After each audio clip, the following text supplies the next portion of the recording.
Comrades and friends, welcome back, or if you're here for the first time, away. Today I'm going to take you behind the scenes of my journey in creating my very first micro short film called 48 Hours. If you haven't had a chance to watch it, you can find the link up here or down in the description below. In this video, I'm going to break down the key elements that brought this film to life, focusing on three crucial aspects: lighting, audio, and camera setup. Let's kick things off with lighting. I've come to truly appreciate that cinematography isn't just about the camera you use. It's about how you wield the power of light to shape your image. Now, for the wide shots, I set up a Godox VL150 outside and shot it through the glass door. Do you shoot light through things? You know what? Never mind. This created a hard light simulating the sun and casting captivating shadows on the back wall, the couch, and on our subject's face. Why did I do this instead of relying on the actual sun?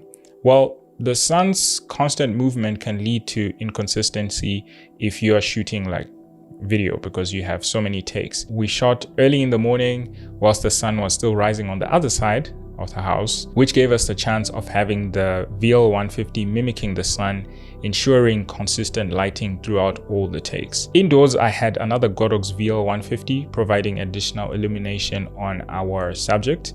To prevent light spillage, I had a softbox with the grid attached to it. On the opposite side, I had one of my very first COB light, the Godox SL60, acting as a fill light, which had also a softbox attached to it. For the medium shots and the close-ups, I just adjusted the lights accordingly by bringing them closer to our subject while still maintaining a reasonable level of light contrast. I also got a bit creative, experimenting with nanolight tubes to give a subtle blue tint to the shadow side of her face, adding a bit of color contrast.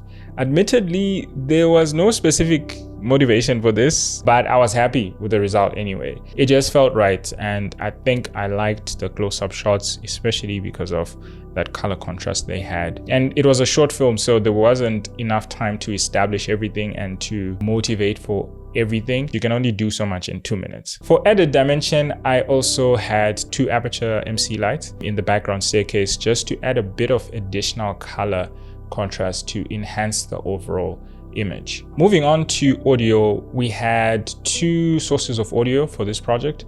The actress had a Boya lav mic, which was securely taped and sealed underneath her clothing, whilst we also had a shotgun mic, also a Boya mic, on a boom stand connected to a Zoom H6 recorder. Both these microphones are budget options, but they got the job done effectively, especially considering that this was a limited budget project. Let me put it that way. Here's a golden rule though: never compromise on audio quality. Whether you're using inexpensive or high-end microphones, always prioritize clean audio. There's a saying in the industry, I don't know from who, but people are willing to watch a crappy video with good audio, but give them a clean video with crappy audio and they might not play your video at all. Lastly, let's talk about the camera and lenses.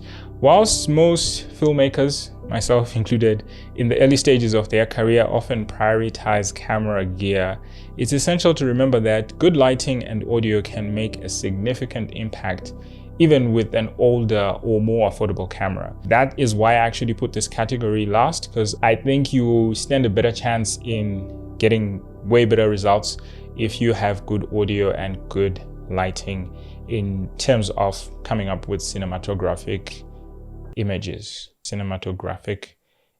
Yeah, that's a word. Yeah. Anyways, for this project, I relied on my trusty first generation Blackmagic Pocket 6K, which is not necessarily an affordable camera for most, but if I had the money, I would be using something more expensive. I shot in Blackmagic RAW to maximize on the overall quality. Throughout the shoot, I primarily used 3 lenses: a Sigma 18-35, a Samyang 50mm, and my personal favorite, the Samyang 100mm macro lens. Here's a pro tip: Creating a short list is an invaluable tool for production. Avoid winging it at all costs. I've done it before, and yeah, you don't want to do it. Like, just plan your short list and you'll save yourself headaches, and you'll ensure you capture all the essential shots. In terms of camera movements, I predominantly used 3 techniques. I did handheld, sticks, which is tripod, and boom for those top-down shots. If you have anything that you should take away from this video, is remember that filmmaking is an art that involves mastering the interplay of lighting, audio, and camera work. While the camera you use is essential, never underestimate the transformative power of well-crafted lighting and crystal clear audio. Those two can elevate your production and storytelling to greater heights. Thank you for joining me on this journey behind the scenes. If you found this video helpful, don't forget to like, share, and subscribe for more filmmaking insights and tutorials. And please do leave a comment if there's something that you want me to share as a video, or if there's something that I left out that you want to know. But apart from that, until next time, and keep creating and capturing the stories that you love. Peace.